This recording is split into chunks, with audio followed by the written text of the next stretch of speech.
Hey guys, welcome to our channel. In today's video, we'll learn how to get live HTML preview in VS Code.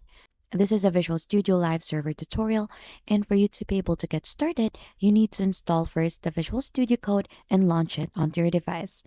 So as you can see, we're currently in already, and the next step that we need to do is to install a certain extension.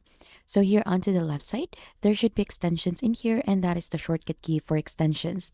So if you click onto that, you'll just need to search here onto the search bar live server, and you should be able to find this specific one. Click onto that, and there should be an option for you to install this.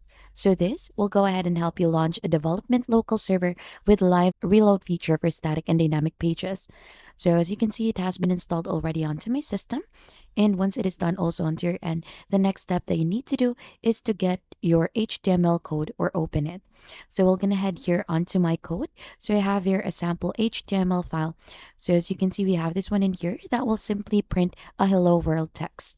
So for us to be able to run this, you'll just head here onto the bottom part. There is a go live option. You'll just need to click to run this live server, and this should go ahead and automatically open your local browser, and the server has started at a certain port.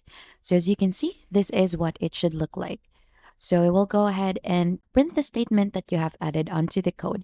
And that is just basically it, how you get a live HTML preview in VS Code. And if you think this has been helpful, don't forget to hit the like, subscribe, and we'll see you on to our next video.